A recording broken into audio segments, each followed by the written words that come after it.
So thank you, everyone. My name is Nazreen Mani. I'm the Executive Director of the Global Apprenticeship Network. It's my privilege to moderate this session this afternoon.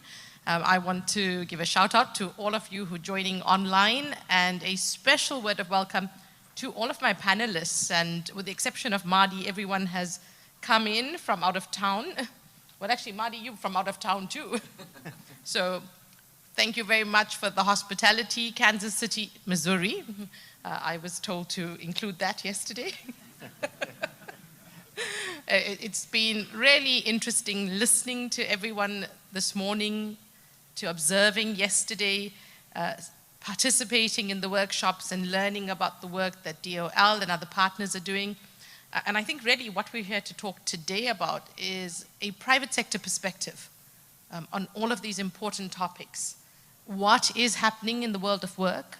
What is happening in terms of workforce development, in terms of labor market shifts?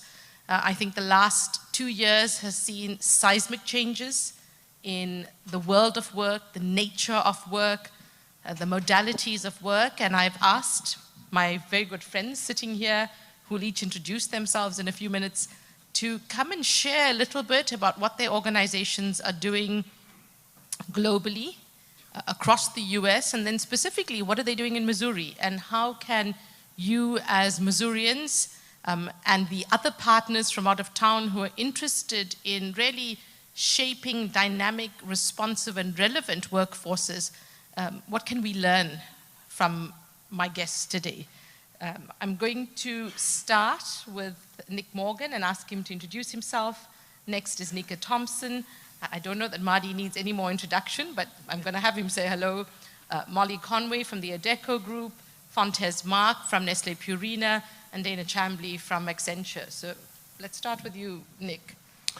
Hello, everyone. I'm Nicholas Morgan with Adaptive Construction Solutions. We are an apprenticeship intermediary that's supported by the U.S. Department of Labor through an Apprenticeship Building America grant. And we specifically work with employers to develop partnerships with public workforce system, as well as community organizations, but in a way to leverage existing resources that are often not utilized for apprenticeship expansion. Most notably, we utilize WIOA, which is the Workforce Innovation Opportunity Act, which is the central and largest mechanism that's allocated through appropriations from Congress every year to integrate that directly into apprenticeships. And this work really encourages a high level of integration of improving diversity, equity, inclusion, because it creates an atmosphere where the community and workforce funding is being used to co-invest in a person's career pathways.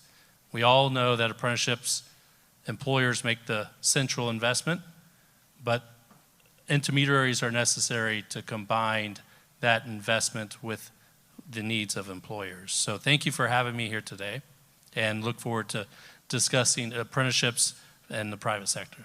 Thank you, Nick. And what Nick is not saying is he's a decorated former veteran who has used his life experiences, his knowledge from the military, and has taken him a pathway down into apprenticeships and the value that apprenticeships can offer for family-sustaining, life-sustaining employment and skills. So he'll share a little bit more probably when he gives his input in a few minutes. Thank you. Thank you very much. Nika, thank you. Hi, everybody. My name is Nanika Thompson. I come to you from Washington, D.C. on behalf of Amazon Web Services, or AWS. I work for a small global team called Digital Skills Enablement, where our mandate is to help more learners get trained and certified in the cloud at no cost to them. And so throughout this panel, you'll hear a little bit more about how we do just that. Thank you. Marty.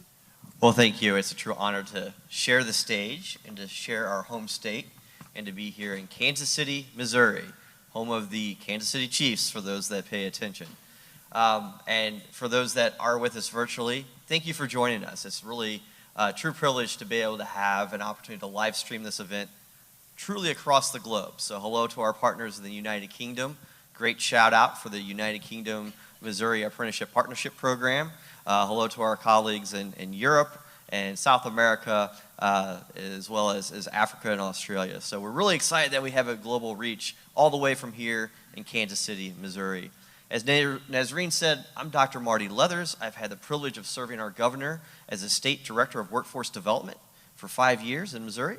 I also oversee Missouri Apprenticeships and the Apprenticeship Missouri community and brand I'm proud to be a part of. And I also work closely with our state workforce development board as its executive director, many who are here today. So thank you for all who are logging on or live with us today. Thank you. Thank you. I'm Molly Conway. I'm with the ADECO Group. I lead our public affairs and communications efforts here in North America. The ADECO Group is the leading HR and talent solutions company in the world, headquartered in Zurich. So we have a long history of apprenticeship. Prior to coming to the ADECO Group about 1.5 years ago, I spent 14 years in the government, labor and employment attorney by trade. So I worked on the Ed and Labor Committee, the House Ed and Labor Committee, the Senate Help Committee, and then finished my career at the Department of Labor. Excited to be here and join this conversation. Hello, everyone. Fontes Mark. I'm the Vice President of Human Resources at Nestle Purina, and I'm responsible for our manufacturing organization. So really work a lot with our factories that are out there. And we all know, and we've talked about it throughout the day, of the shortage of the technical and that talent that we need. So really was honored really to be asked to be a part of this panel, to come and talk about what we're trying to do to upskill our workforce and to find that right talent and give individuals the opportunities to continue to grow. I've been with Nestle Purina for 16 years. And Nestle, as the global company, has been a part of the global apprenticeship network, and really honored to be here. So thank you. Hello, my name is Dana Shambly, and I am a managing director in Accenture's Health and Public Service practice based in St. Louis. I lead all of our public sector work within the state of Missouri, so that includes everything at the state, local, and education level. I have been engaged and involved with Accenture's efforts around apprentices since we first launched our first employer network, which I'm sure I'll get a chance to talk about here, in 2017. So really excited to be a part of this conference and looking forward to the discussion today. Thank you, everyone. And you can see this is a highly experienced panel representing multiple sectors across the economy, sectors that are growing, sectors that are desperately in need for skilled people. And I think the conversation here today is really to help us find out how we can shape these skills, the role of the private sector in delivering training. But I want to emphasize, and it's the running theme for today, the role of partnerships and collaboration. The Global Apprenticeship Network is a convening platform. We work, as our name suggests, across the globe, 16 different countries, head office in Switzerland. We work with the Global Policy Development Agency, so the International Labour Organization, the OECD. We also work closely with country systems. So we've been recipients of grants from the US Department of Labor, the Commonwealth, and other partners. And I think we have probably one of the most interesting perspectives on workforce development, work-based learning, and apprenticeships, because we have this global reach. We bring together the private sector, we engage in peer-to-peer learning, we engage in thought leadership, we leverage the strength and voice of our business leaders to advocate for apprenticeships. They're a powerful voice, they're influential, and we work with policymakers, we work with trade unions, we work with all of the stakeholders who are critical to shape an enabling apprenticeship system, an enabling workforce development system, and the heart of it is partnership and collaboration. So I'm really keen to have the panel share today. And Molly, I'm going to start with you. And Molly said, the ADECO Group is the world's leading HR business, private employment services, research, and all of the other really important issues that come under talent development. And I want Molly to share some pretty heavy data points, but I think important to give context. And Molly, you know, how do you forecast for the US labor market? It's changing pretty rapidly, but the ADECO group does a lot of research, a lot of analysis.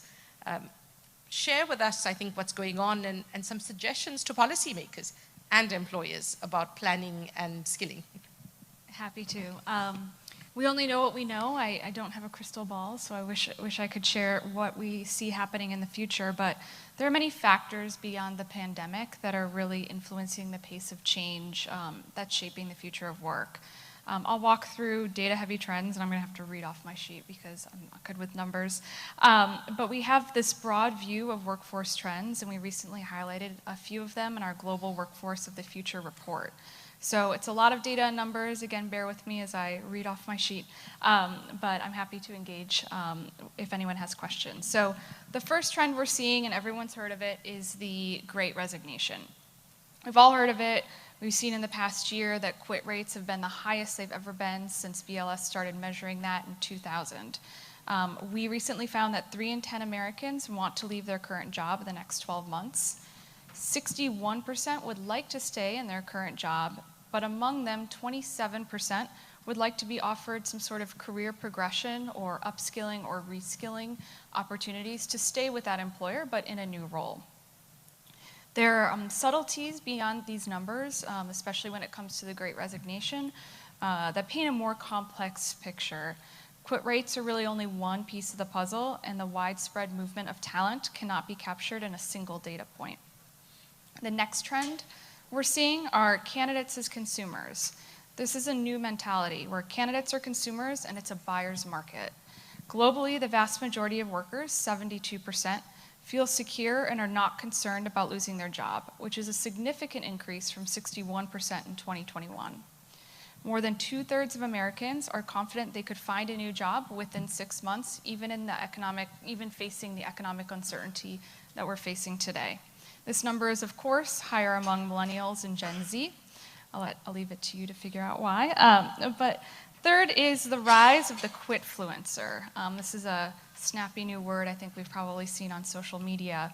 But quitting sprees trigger 70% of colleagues to consider quitting themselves. It's a staggering number. And 50% of workers who see others quit have acted and decide to quit within the next 12 months. Gen Z is 2.5 times more likely to quit if they see others quit than baby boomers. And LinkedIn's Workforce Confidence Index found Gen Z is changing jobs at a rate of 134% higher than they were in 2019, while baby boomers are actually switching at 4% less than they were in 2019. There's a huge disparity among the different generations. And then finally, in the same vein, quiet quitting.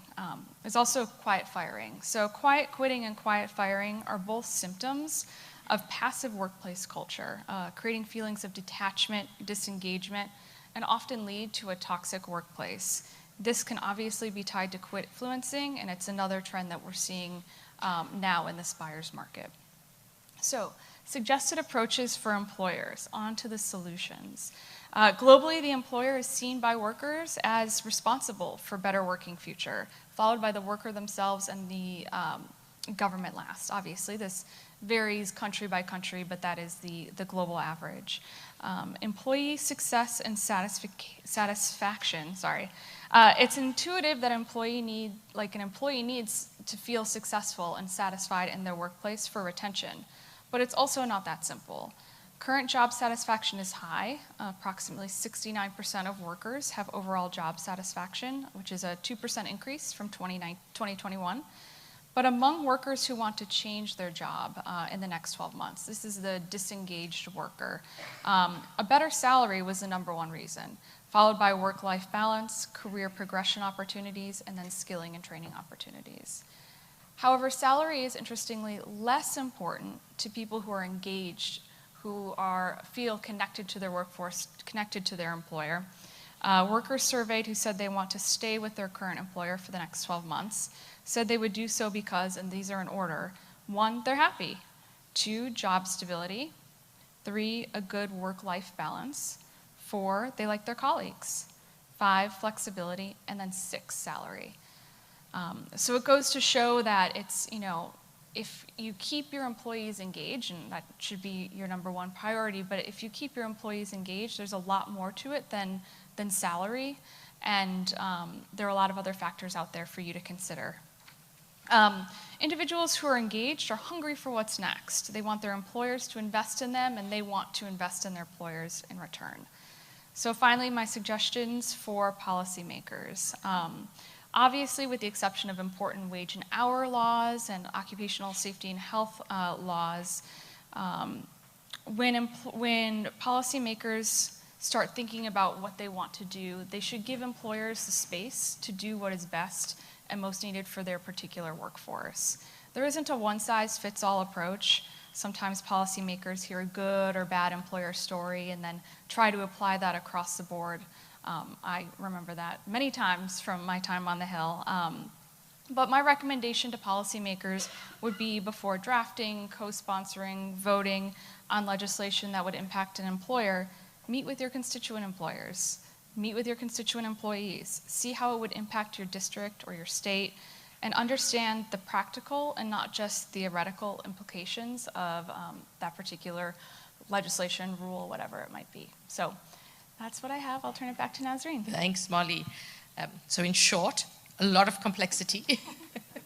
But I think the points that you've mentioned are so important because it speaks to the need for the employer to be engaged. Engaged employees take their lead from engaged employers. And I think that's one takeaway you can probably all want to tweet. NAW, hashtag NAW 2022. The other message is skills coming up in the rankings of what employers are looking for, the need for progression, the need for development, the need for recognition. So employers in the room, take note. I'm sure Molly, you will be happy to reach out with some of these research papers, fascinating information. Nanika, you come from an industry that's changing probably even faster than most mainstream sectors. So perhaps you can tell us what AWS is doing in terms of responding to these developments, to the rise of technology. And I think the important issue in this space is around inclusion because, digital divides are real, they're global. Making sure we reach marginalized and vulnerable communities to integrate them into these emerging sectors is key. So happy for you to share and for us to learn from you. Thank you. Sure. And so first, the technology that I'm talking about today is the cloud. AWS is the largest cloud provider globally. And cloud is the on-demand delivery of IT resources with pay-as-you-go pricing. So you can think of it as a light switch. You turn the light switch on, you're paying for electricity and light, you turn it off, you no longer need that service, and you're not getting charged for it.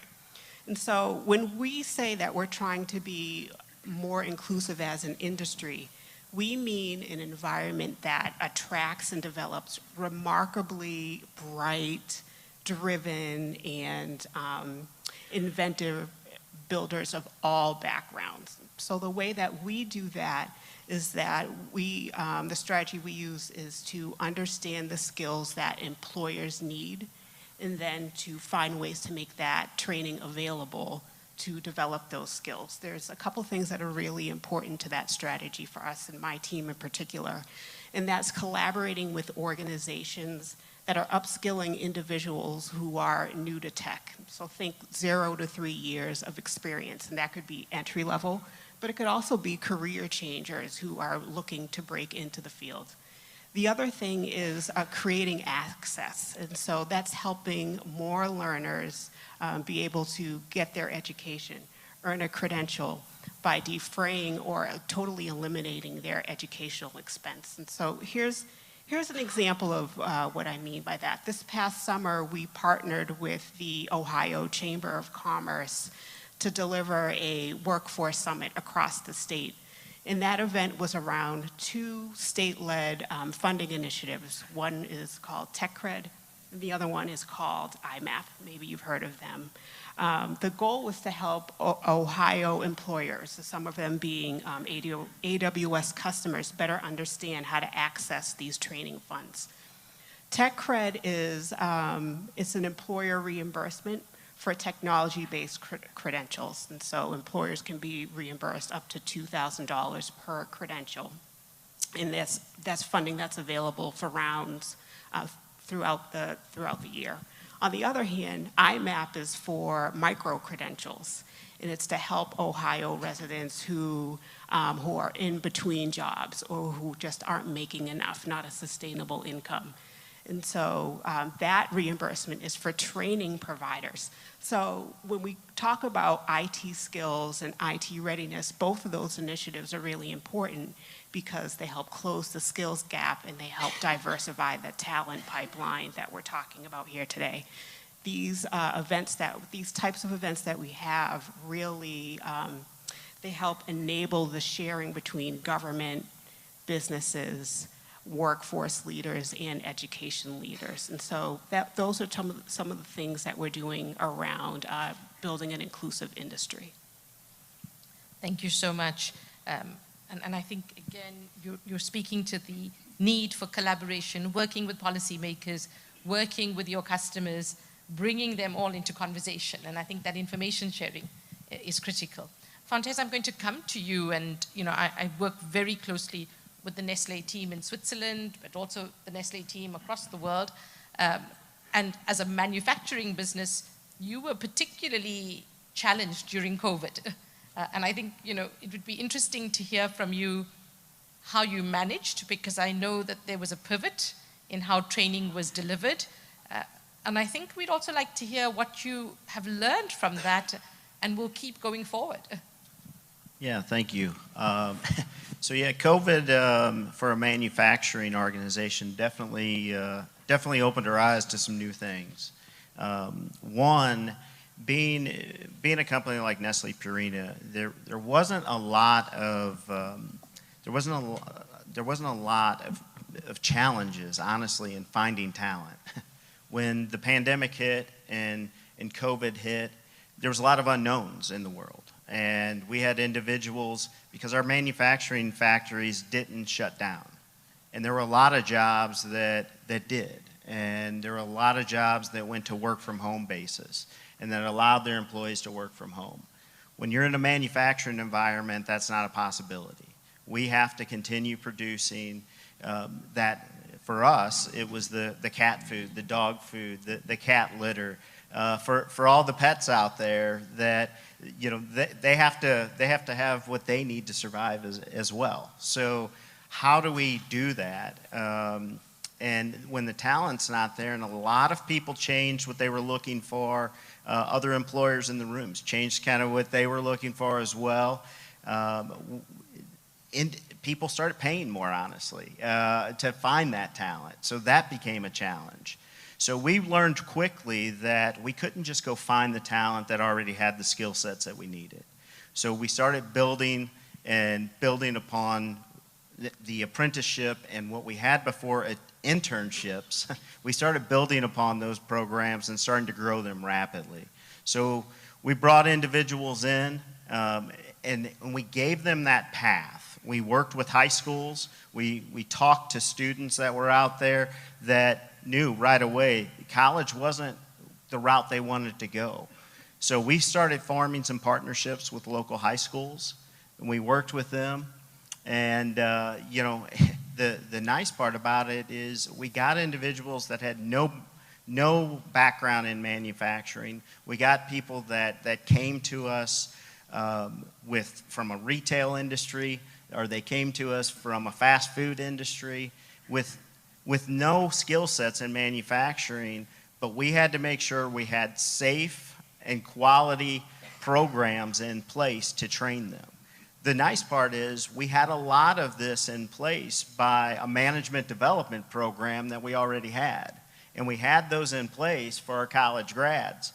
because obviously they want to come in and they want to move up in the organization to be part of that management team. Well, that's the basis for anyone. Anyone wants to move up and grow and have the ability to, provide for their family and to grow successfully and make a career at a company and not just have that job. So I think that was the biggest thing. The other part, and Molly hit on it when she was talking, was internally. And as we started talking to our workforce more and learning about the individuals that had the interest in upskilling and growing those skill sets, they might have been a great production operator and had worked on an extruder for us for years.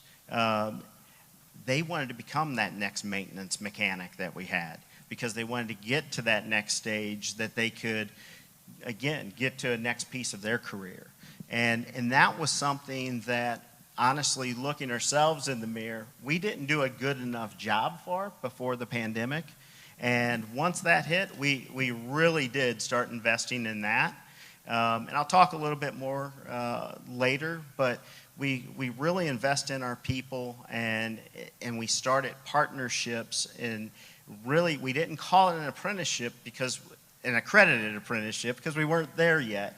But I've had some conversations with Marty, and we're definitely getting there because what we started doing is providing people those opportunities to upskill.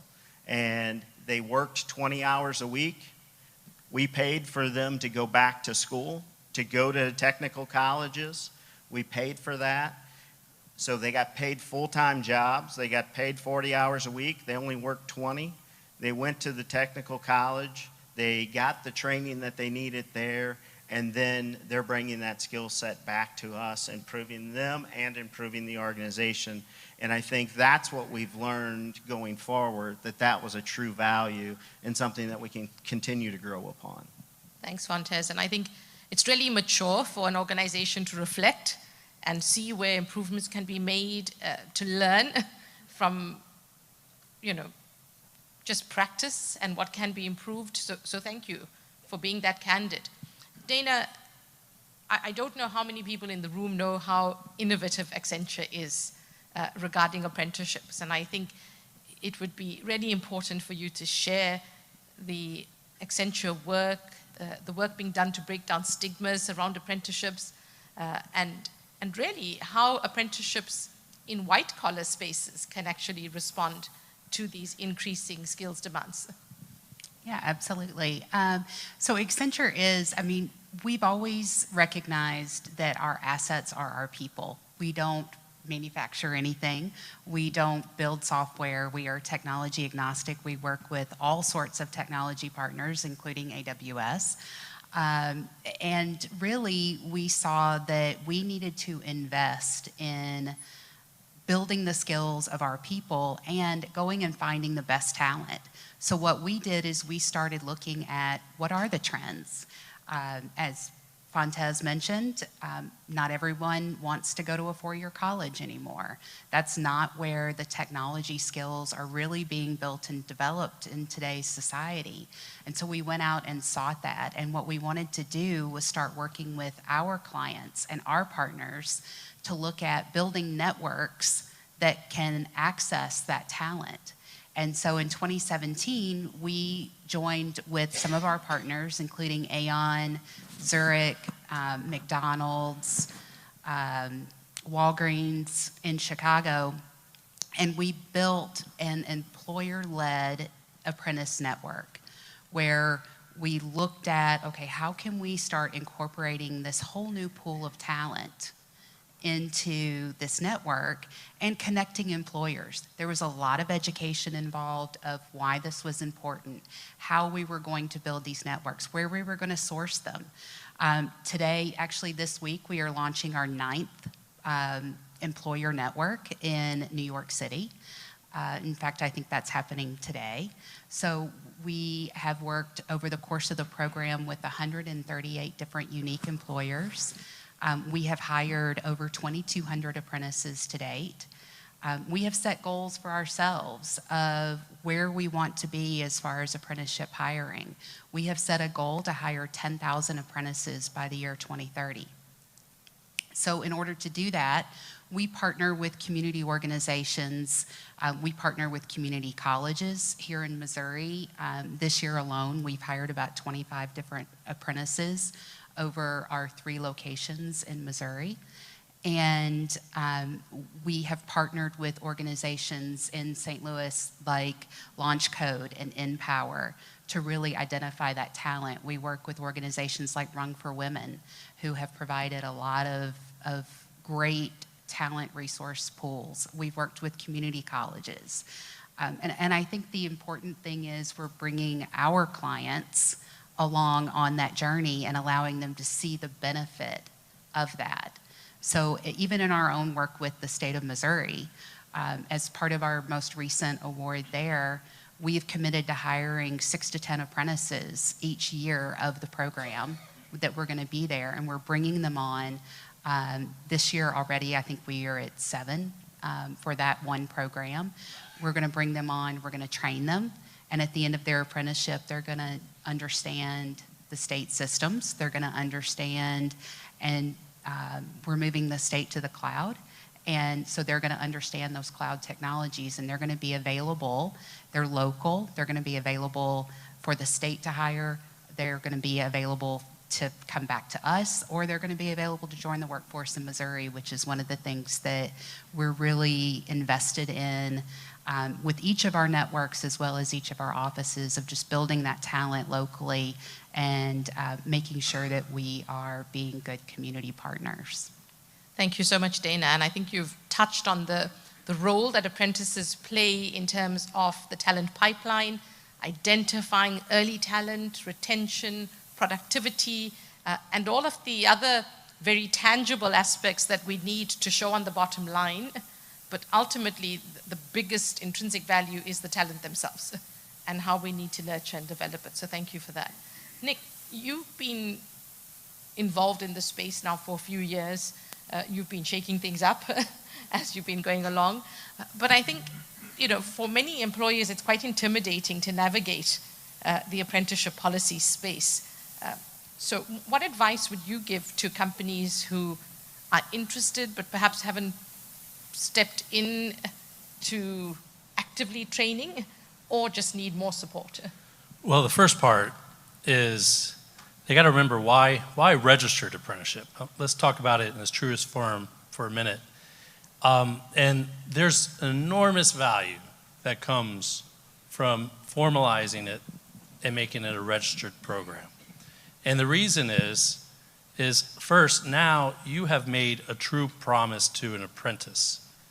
And that promise is that you're going to provide them the means to accelerate their career, and that you're demonstrating that you are now investing in them. As the president of ACS with 84 workforce development professionals, I often think of my own team. Do they know on Sunday what their week looks like and that they have a path within ACS? Every company struggles with this, no matter the size, is reminding their workers that there's a path for them and that they're willing to make a promise to their employees as long as they hold up their end of the bargain as well.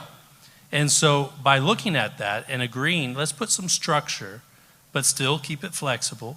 But hey, here's the minimum pieces that we're going to do at this timeline. It then also allows for co-investment in the apprenticeship.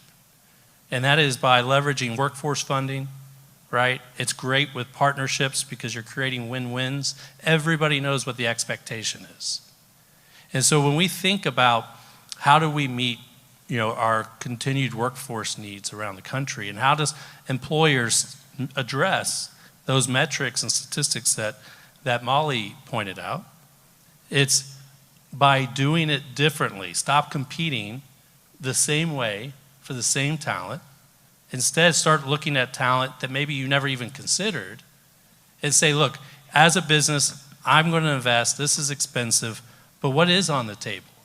So we've put 1,300 veterans and youth into registered apprenticeships over the last 6 years as we try to figure this out. And what we always did, 100% of the time, was we made sure we did not do a train and pray model, but build trust across everybody, because it started with employment. We never trained anyone unless we were putting them in a job. I get it, it's expensive, especially because these companies were training them and paying them while they're in the classroom too. And you're thinking, what company can afford to do that? Well, by doing that, 80% of our apprentices, the employer received a wage support through what's called an on-the-job training contract, that they received a percentage of the wage, cash, a check, that comes to them, not just for while they were in the classroom, but for the first 4 or 6 months. And that's a co-investment. It's not a subsidy, right? And by doing that, employers also become a little bit more patient to give this person the ability to further develop, right? And so what does this all equate to? This is a business case for apprenticeship. We have a company here today, Blue Ridge Power, that just signed their apprenticeship standards. And they are one of the largest engineering procurement companies, not just in the nation, but in the globe. They produced or installed 6 gigawatts, 6,000 megawatts of solar power over the last decade. And they were doing apprenticeship long before the Inflation Reduction Act. As a matter of fact, their first apprenticeship just happened to get signed when the Inflation Reduction Act passed Congress. And that was a path for them, that they were wanting to do it. And they were building it through partnerships, both in North Carolina and in other states, and realized that it's not something they do alone. But anyone in the apprenticeship space and all the roles that we play, none of us do all the work. It is always done collaboratively. And it's always to address the needs of the employer, but it only works when there's value for the apprentice.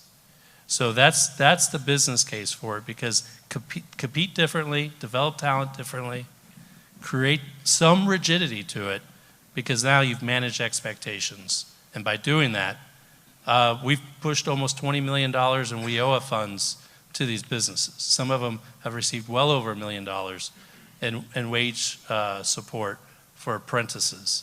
So the money's out there, but they were hiring people with disabilities. They were hiring veterans that transitioned and had became homeless or insecure about their housing situation.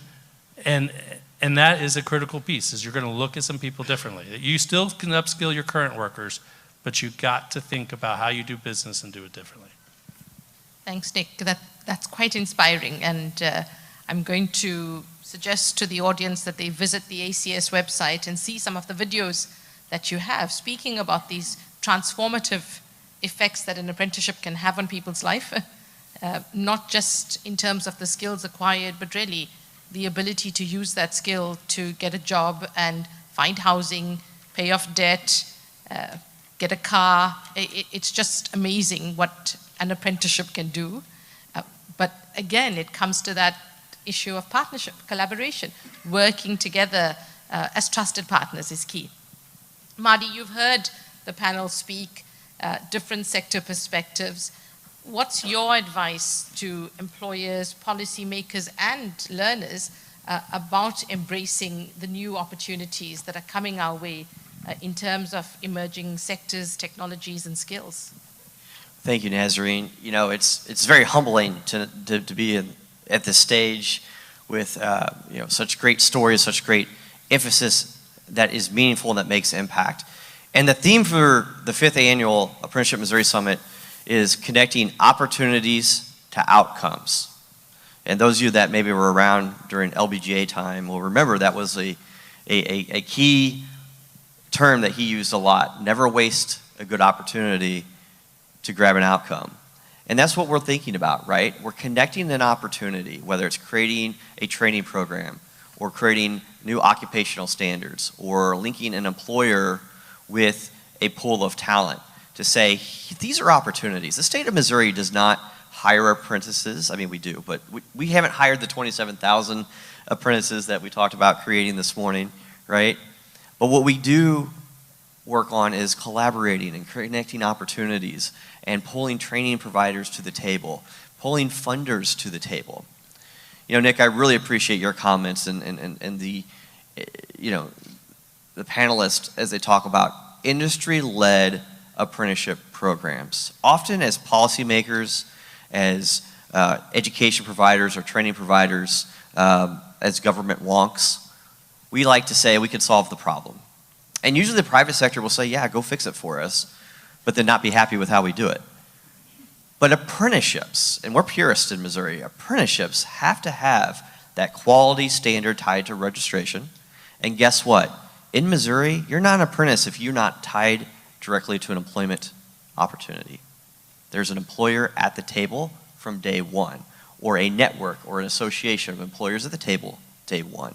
So even when we're working with our youth apprenticeship programs, expanding those, it's not just because it's a cool thing to do. I mean, it is, but it's about leveraging opportunities in those communities where those local school districts are connected to solve some of the labor market challenges that those communities are having, rural, urban, or otherwise. So we're just thrilled to see our continued growth and expansion of apprenticeships. Missouri's proud to be a top 3 state. We're proud to be a state that has the long history and tradition of Purina, the old Ralston Purina checkerboard square. For those that are from Missouri, remember that, and now part of the Nestle family. We love that we have the Accenture office, and we have Accenture Federal that's invested in Missouri. We're very much involved in cloud and making transition and connecting through tons and tons. We've heard a lot about tech today. And just thinking about how do we be more intentional about connecting the dots, right? Connecting those opportunities, which is what we're here for, right? Creating an opportunity, an idea, right? An avenue with a true outcome, which sometimes doesn't happen, right? That outcome is what? Sustainable employment, right? It's about broadened economic prosperity for every individual, accessing a life of dignity. It sounds cheesy, but that's what we're here for in workforce development, right? And so our mission and our purpose is really about that. So it gets exciting. It's thrilling. It's, numbers are cool to say, but as I said this morning, every number is tied to a citizen, a human, and that is remarkable, and we're just proud to be a part of that.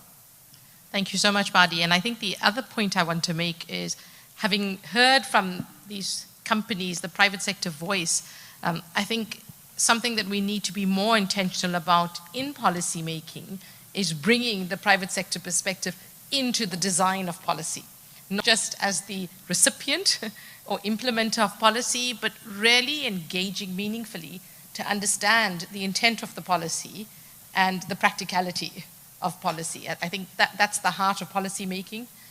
GAN's focus is that. In fact, we call ourselves a policy translator, because the other reality is policy gets lost in legalese, and the people who are training on a factory floor or in an AWS lab, they don't want to read policy.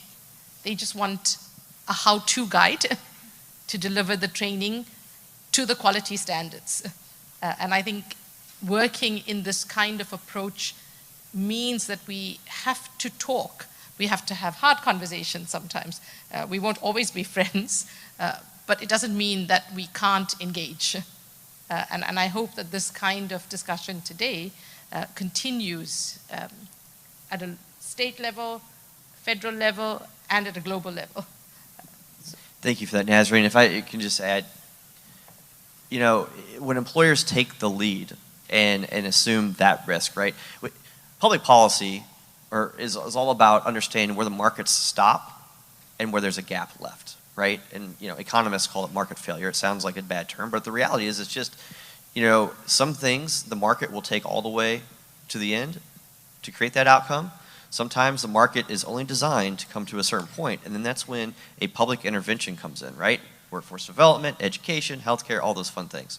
Regardless of your political philosophy, you understand there's a gap that has to be mitigated, and that's the gap that we're trying to both exploit and close with registered apprenticeship, with internships, with work-based learning, all the different programs. And even in Missouri, we're thinking about, okay, we care a lot about registered apprenticeship. I said we're purist, but we created a certified pre-apprenticeship program that ties back to a registered apprenticeship. We now are talking about apprenticeships and work-based learning and thinking more broadly about how we connect these things, because it's okay if you are doing the same thing that a registered apprenticeship's doing, but not calling it an apprenticeship. Or maybe it's just shy, maybe it's a 9-month program, it doesn't quite get that 2,080 hour requirement. We don't want to throw that out. That's a great program. Let's recognize that in the best way we can, while at the same time maintaining the quality that is important around the standard of registered apprenticeship. Thanks, Wadi. Fontes, Purina is a global brand, but you're housed here in Missouri. And I think, I'm sure the audience will want to hear from you what your take is on local skills needs, and how is Purina adapting and responding to the citizens' needs? Yeah, thank you. We are headquartered in St. Louis, Missouri. So, Missouri is definitely very important to us. We have manufacturing organizations all across the United States, as well as Missouri. So St. Joseph, Missouri, Bloomfield, Missouri. We've got one locally in St. Louis as well. We've got our support center there. So Missouri is a definite important spot for us to focus. We are global, and Nestle has a long-lasting work in apprenticeships. And I think what I'll focus on first is where Marty ended, right? For us at Purina specifically, we probably have 4 of the 5 key factors, and Marty and I talked about this recently, for that registered apprenticeship. And, it is employer driven, but it's something that we partner with our employees on, because if it's not a partnership, it's not going to work. It just won't, and we've learned that. But we do have a structured on-the-job training. That's in place. We're going to continue that. The technical instructions, I talked about that. We partner with, whether it's community colleges, Rankin Technical School as well. That's another one that we use. Rockwell is a company that we work with for controls, for our control specialists. So we have those types of relationships in place. And then, the rewards for skill gains. We talked about that. There's got to be value there. So as individuals pick up those additional skills, they are rewarded.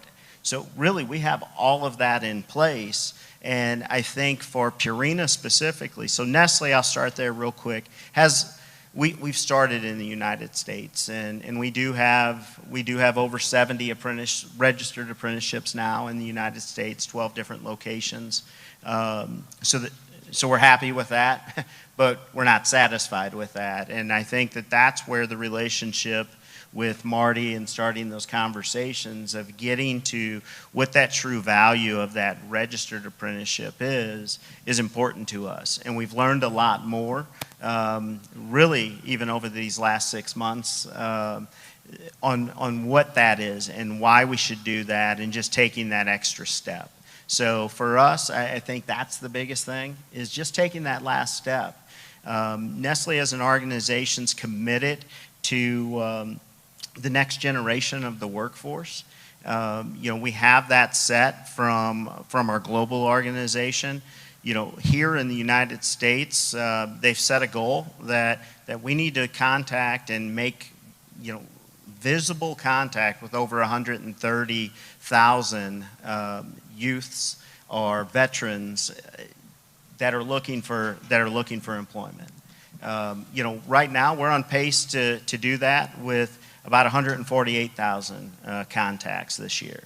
So, that's something that we take pride in, and we do look to continue that, and the state of Missouri is going to be a big spot to start that, and we're looking at an apprenticeship right now. We're in some conversations with one of our local unions and looking to partner with them as well. Because we do have union and non-union locations, and you need to have those partnerships to make this successful and make it work. Thank you. Absolutely. I think the message is there's no room for complacency. It has to be very intentional. It has to be built into the organizational strategy, and it's a privilege to see Nestle leadership take ownership of this approach and drill it down throughout the organization. So thank you for sharing. Molly, you're our data specialist on the panel today. And I think what I want to understand is in those very broad US-focused statistics you shared, can we drill down a little bit further into Missouri to understand what the key touch points are?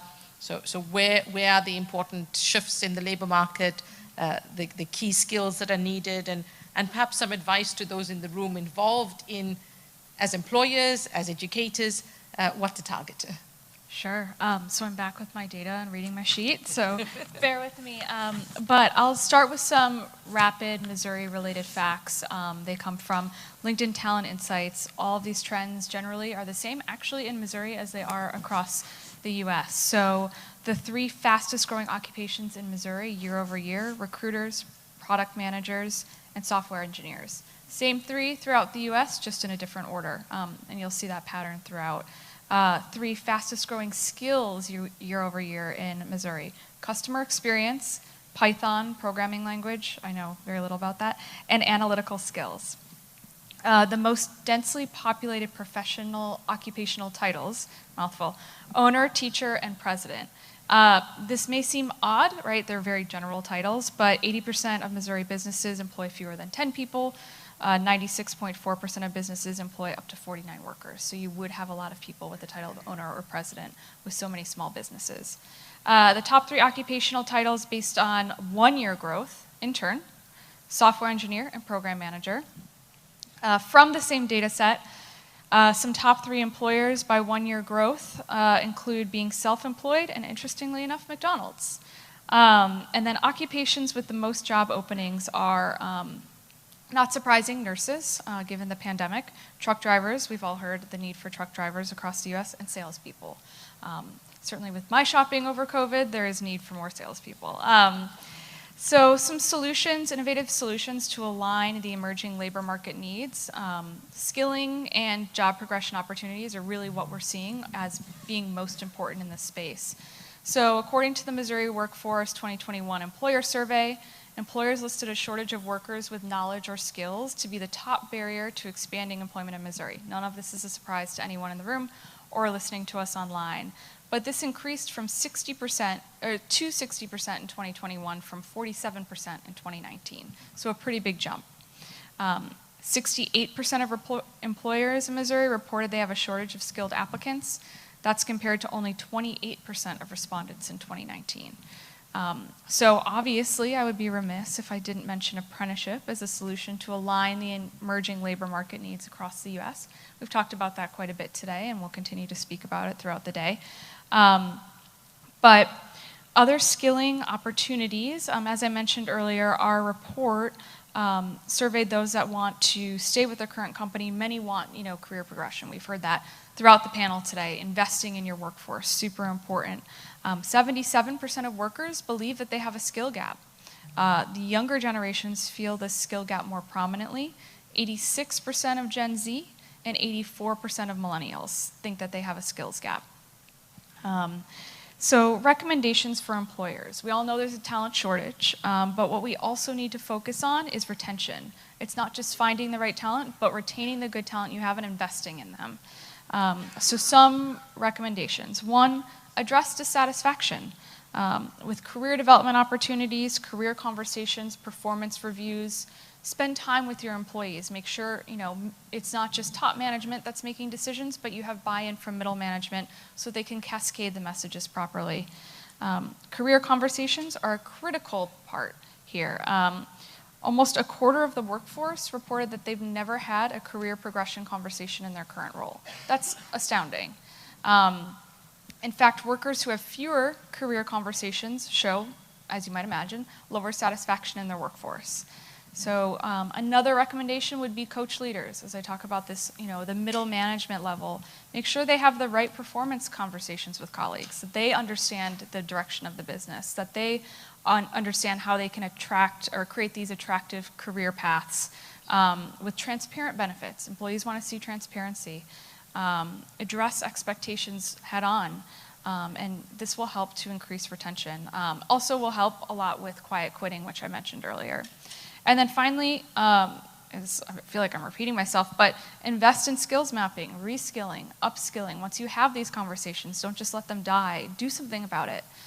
Make sure that you're engaging your workforce, and they'll feel more engaged. And we can go back to all of the data I said earlier about what happens when you have an engaged workforce. But these are really important conversations that obviously Nestle has started to have, and I think more employers need to start to have and will start to have over the coming months.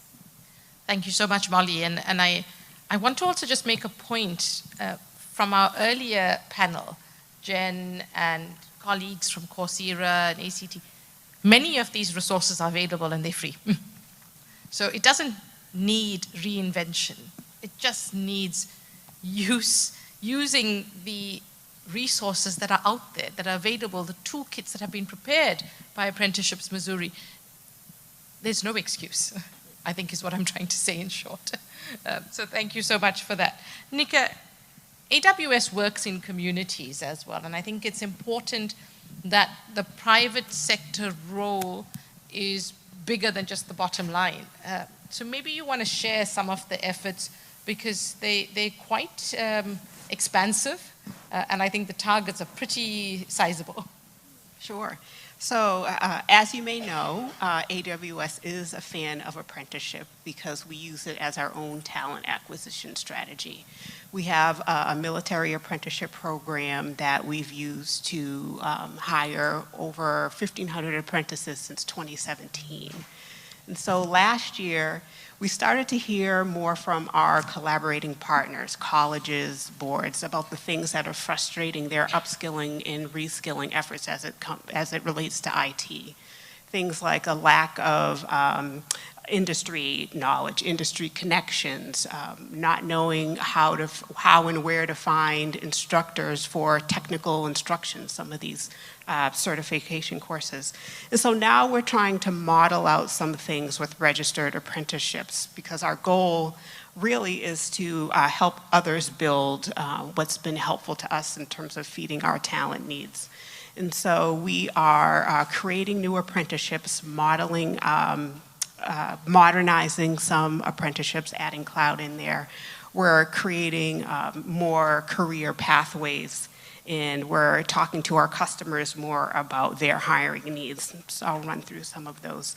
And so you may have seen in the news, there was a press release about New Apprenticeship and Infosys and their work on the West Coast about their cloud apprenticeship. New Apprenticeship has a cloud apprenticeship program, and in the spring, they just graduated their first cohort of apprentices that just went through a boot camp, so it was their RTI. And now those apprentices sit with Infosys as tech process associates, where they'll be focusing on giving cloud support to clients. And so that's one example now where we're starting to see more groups have registered apprenticeships that are cloud focused, or starting to just put some cloud courses into their IT programming. Creating career pathways. You know how if you're interested in a medical career or a medical profession, like it's pretty easy to plan out your educational plan. You know what courses you need, you know what schools provide them, you know what certifications you need, you know what scores you need on those certifications. It's pretty easy to figure out costs of certain things and how to move through to the profession that you want. In IT, that's less clear.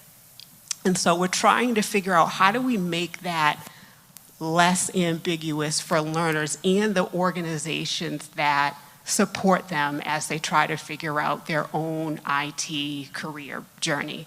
And so we're starting to commission some research to understand where graduates go from AWS courses, where they go in terms of their on-ramp into an entry-level job, and what employers are actually looking for from entry-level candidates, because we want to start to move away from discrete courses with just discrete certifications, but how do you now string things together for a pathway? And so less about help desk technician, but help desk technician, and how do you map that to some of the high-tech careers like software development engineer, that we were talking about earlier. So that's creating career pathways. And then outreach to some of our customers. And so we all know, I'm sure you all know, IT isn't a field where apprenticeship is really prevalent. It's new. It's classic to the skills trades and even in the military, but it's not a training modality that's really well known by tech companies or even just tech departments.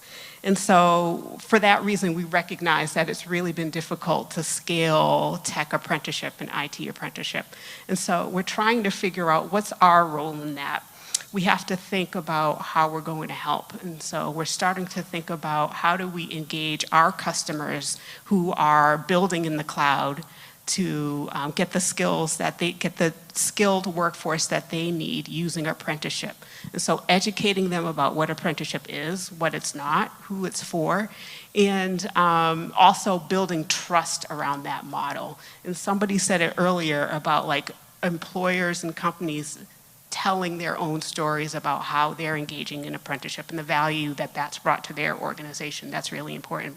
So we're starting to do some of that now, and with the goal of wherever we see that there's alignment between a customer or an employer in the colleges and the boards that are in our network, connecting them together. And so these are the types of, if these are the types of challenges that are resonating with you, or some of the ideas that are appealing to you, or if there's challenges that I haven't named that you're experiencing even above and beyond these things, I would love to be able to engage with you. I don't know how our information is going to be shared, but I can be found on LinkedIn. If you have your phones out now, you can look me up and say, these are some of the things that I'm challenged with, like can we connect afterwards? I'd love to continue the conversation.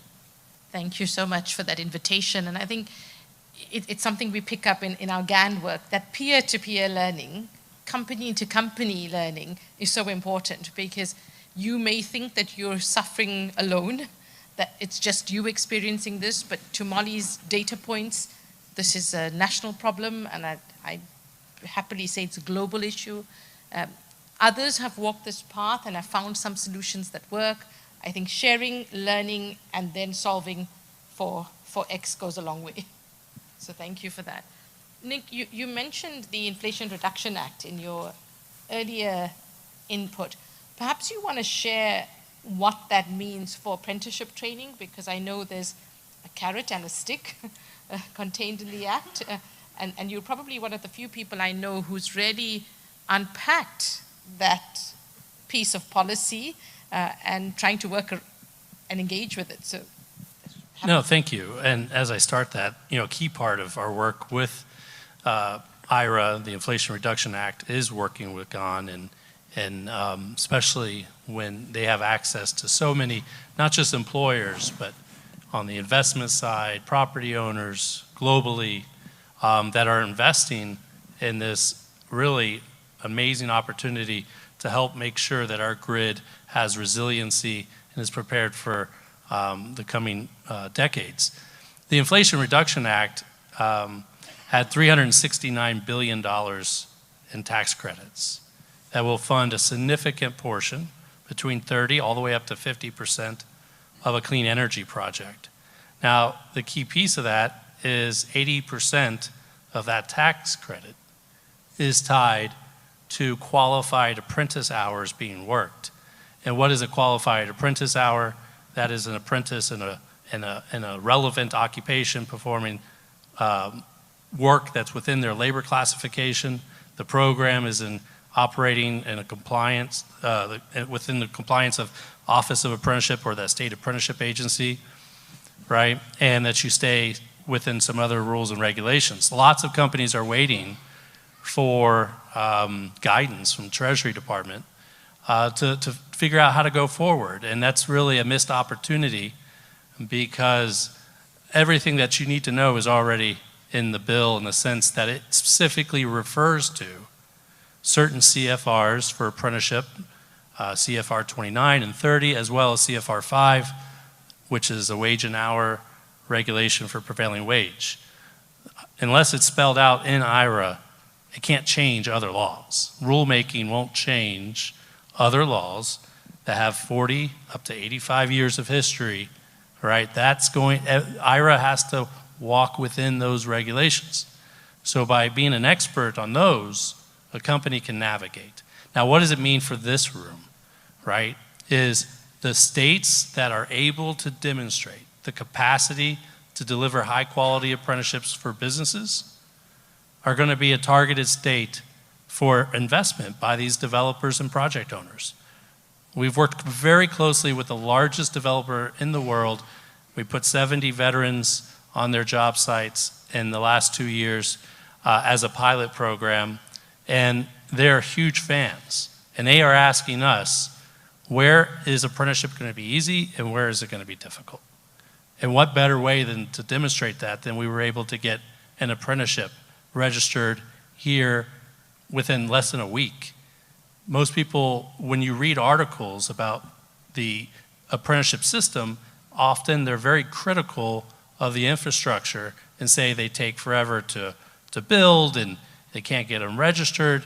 Well, employers need to listen to experts. The experts are there to serve the employer, but the experts have some knowledge and framework, and if everyone's going to be collaborative and really work, we can figure out a way that make this apprenticeship very flexible, serve your needs, but at the same time, something that is going to be easy to translate and use, not just here, but in other states.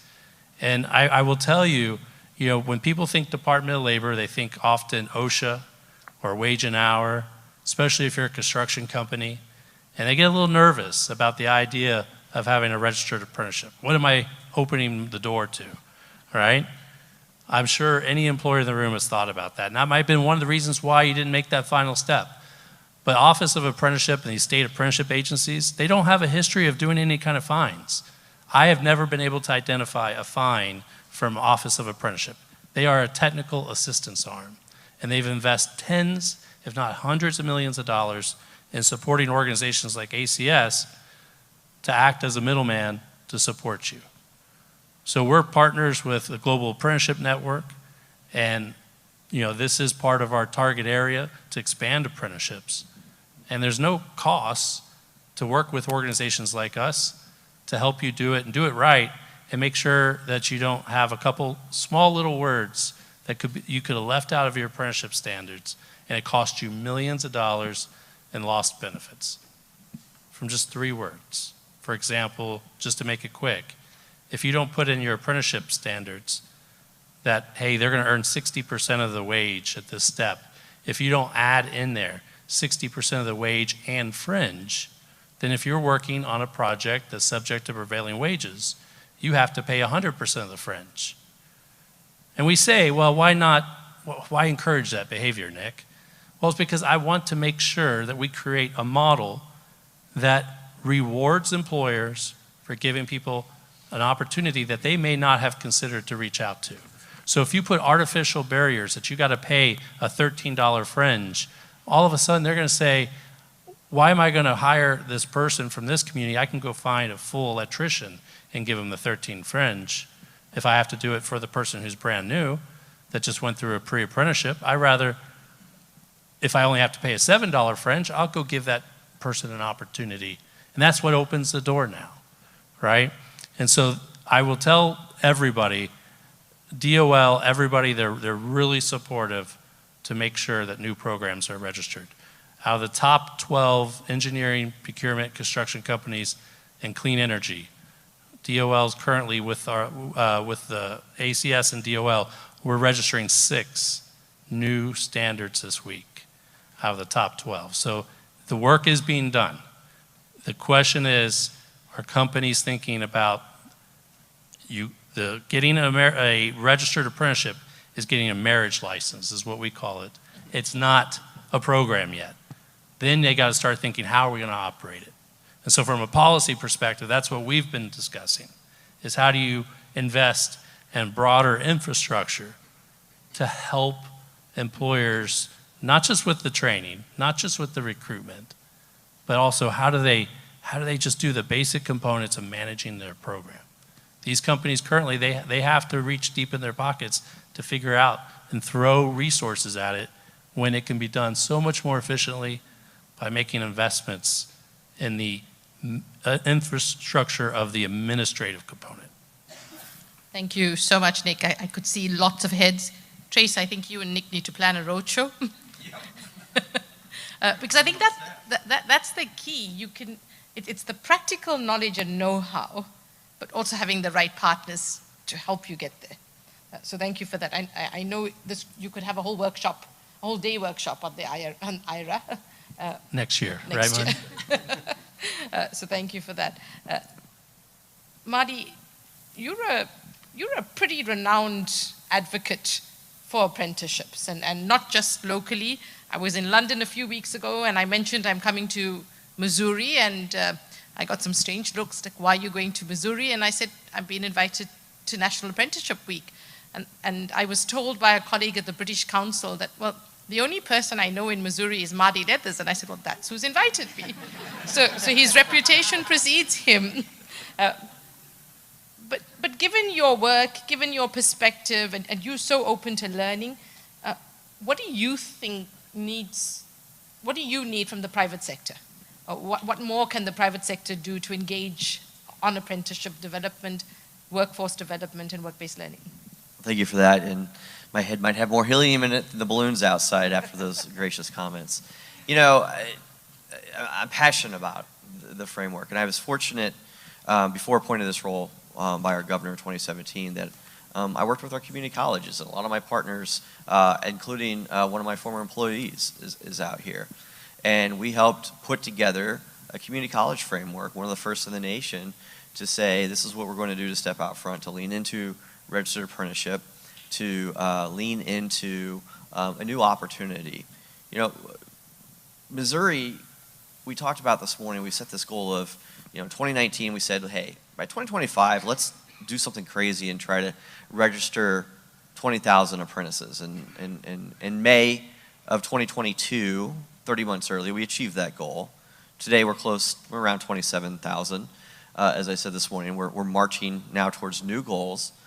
But the beauty is 41% of those registered apprentices are in non-skilled trades. And that doesn't mean to disparage our skilled trades, because we kicked our summit off by going to, you know, the training center at IBEW. We are huge partners with AFL-CIO. We're huge partners with carpenters. But at the same time, we know that to expand, not only do we need to support and cultivate those programs, but we need to expand and engage employers and industries in other sectors. Advanced manufacturing, technology, healthcare. And so we're able to do a number of things, education, right? All these new areas where we're able to say, listen, the model works.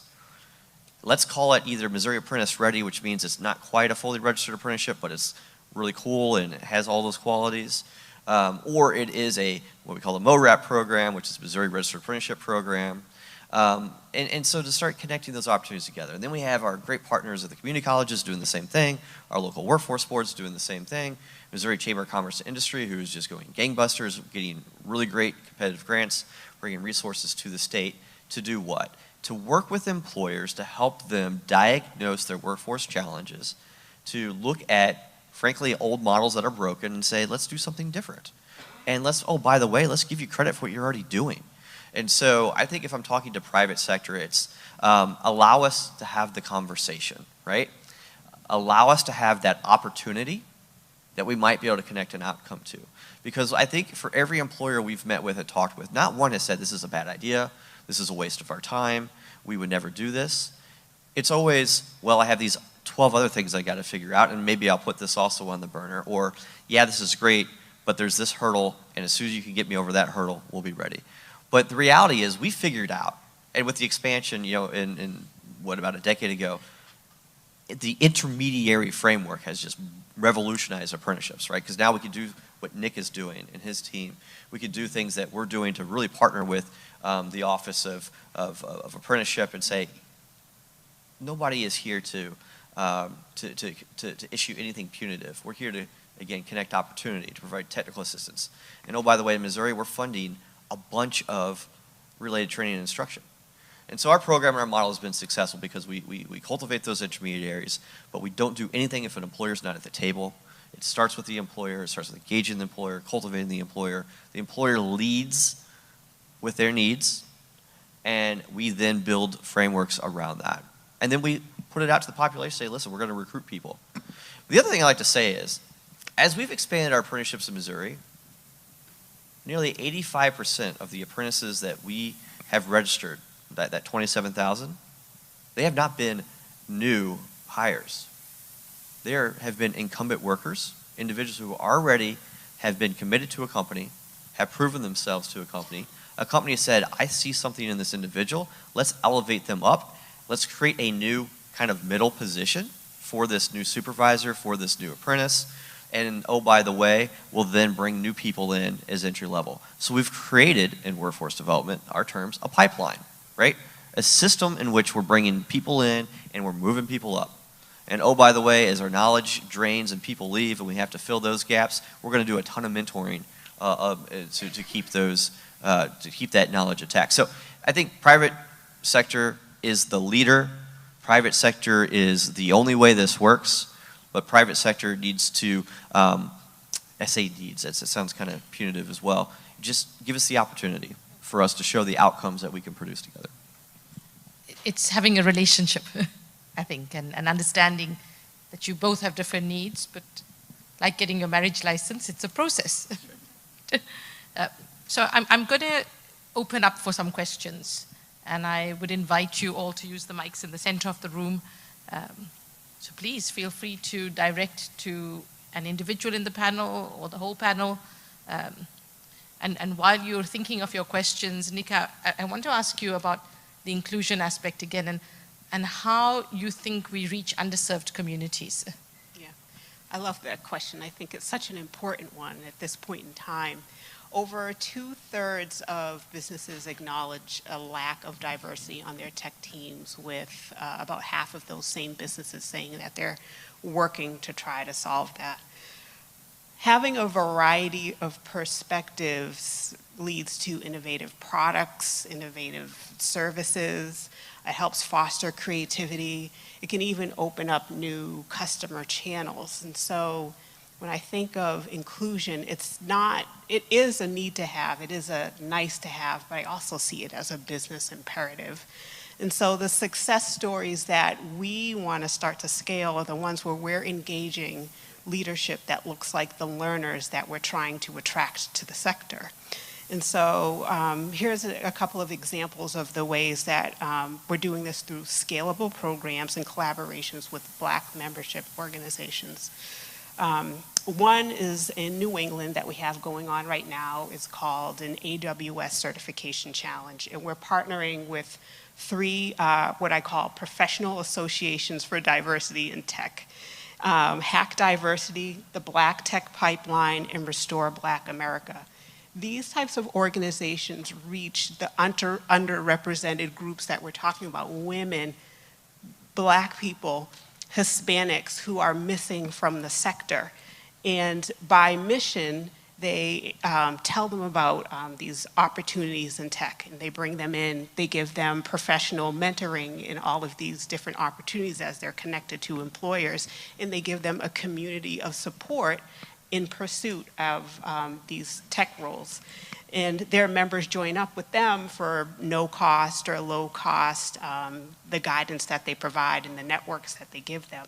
Our certification challenge is made up of a couple different things. It's instructor-led, there's also virtual online self-led, exam readiness, and then you go and you sit for your for a proctored exam for your foundational certification. It's CPC or the cloud practitioner certification, all over the course of about 4 to 6 weeks. And we've had a couple different cohorts in Massachusetts, I think 250 per cohort enroll in these challenges. Another one is that we recruit racially diverse training providers to another program. It's called the AWS Authorized Training Program. ATPs are trusted to deliver AWS courses, and they can do this through instructor-led, it can be virtual, they can become resellers themselves. There is a group called the National Center for Urban Solutions. They're out of Columbus, Ohio, and they recently became the first Black-owned and operated ATP by AWS. They have, NCUS has a nonprofit arm called NCUS Tech, where they have been delivering IT courses in urban communities for a really long time. And so they have a background of doing this in the communities where their learners live.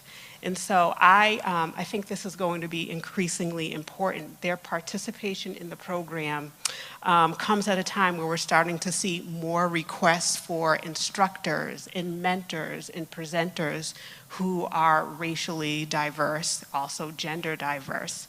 And so I think that this racial visibility, this gender visibility, and familiarity with learners is going to be important as we pursue a diverse and skilled talent pipeline, not just in tech, but I think across other industries as well.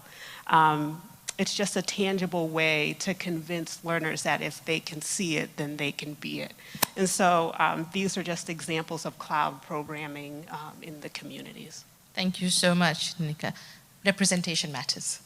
That's it, right? And with that, I'm going to hand over now to our questions. Director Anna Hugh. Yes, I have a question for y'all. Thank you so much for coming here to Missouri and sharing all your experiences and your insights. I'm Anna Hugh. I'm the director of the Missouri Department of Labor and Industrial Relations. We run the state's unemployment program, so we've been quite busy the last few years, and we're really glad to see that unemployment, at least here in the United States, and especially here in Missouri, is back to pre-pandemic levels or even lower.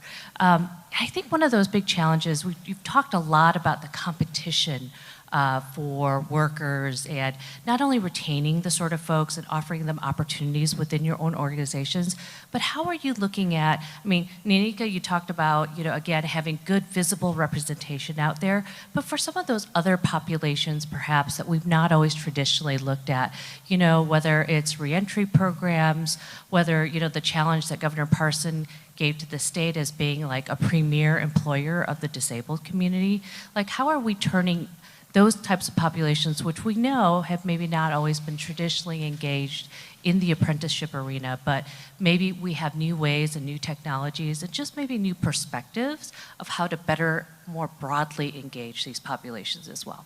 Thank you.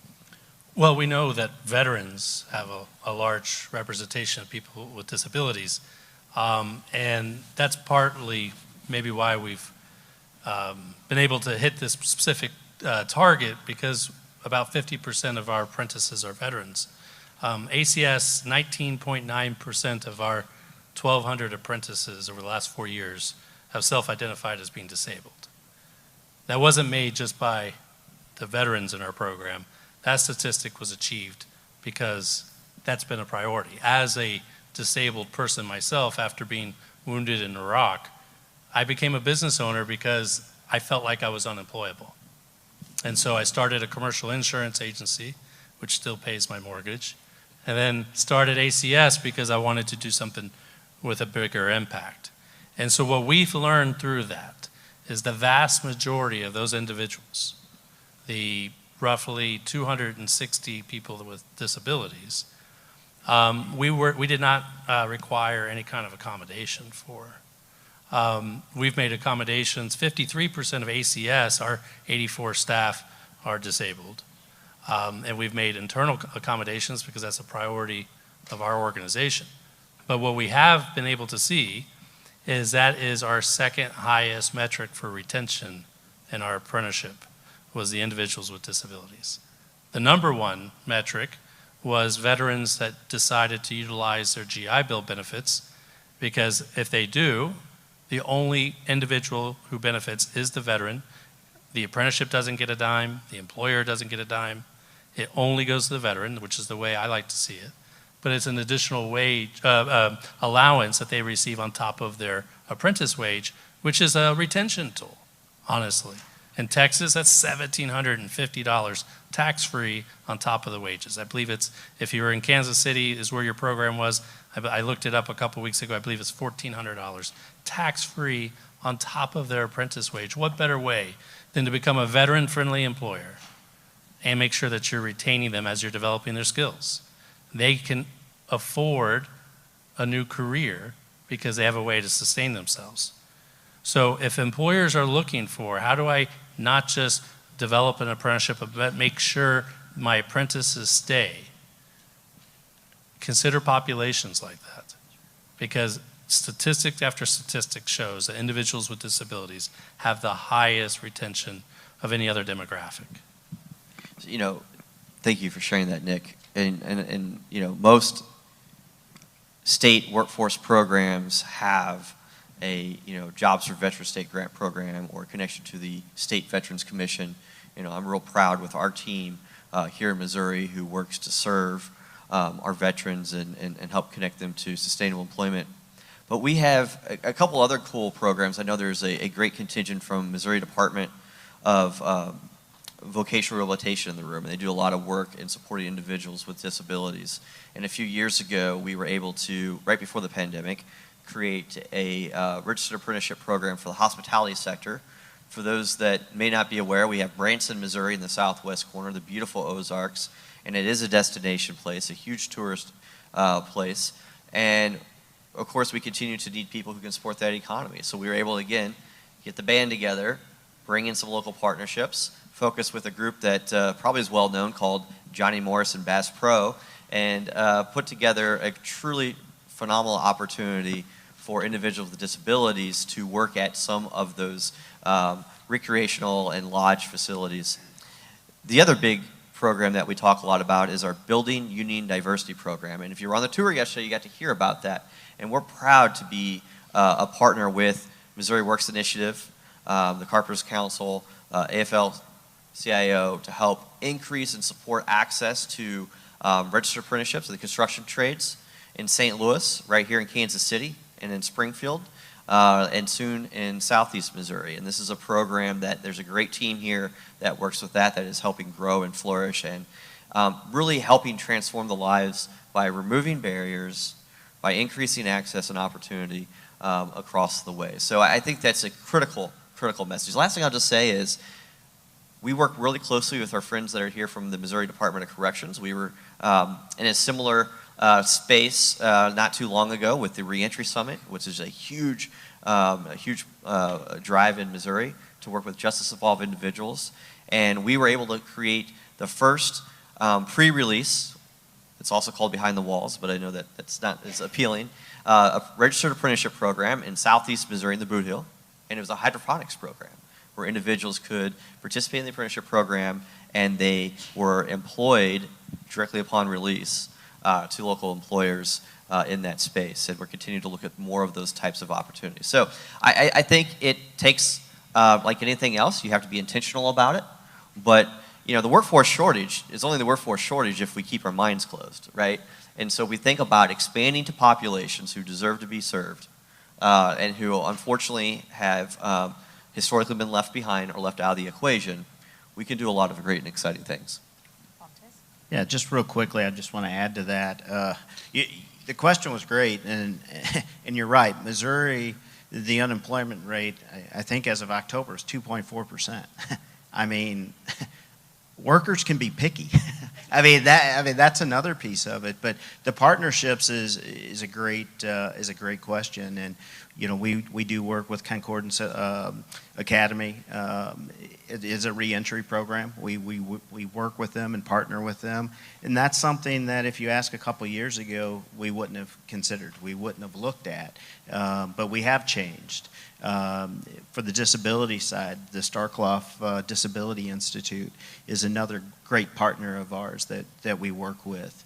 There's several veteran organizations that we work with locally, both for jobs and then not for jobs, just because it's the right thing to do. And for us, you know, in the pet industry, we provide support dogs, those types of things. So it goes beyond the employment in those industries. But I think, Marty, you hit on it. It's considering avenues that you wouldn't have thought about before.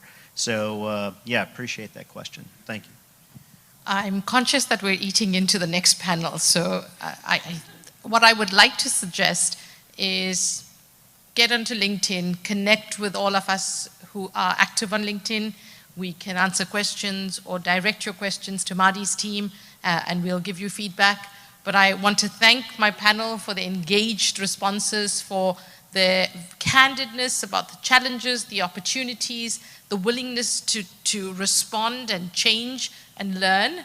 And it's been fascinating to listen to each of you, and thank you so much for your contributions.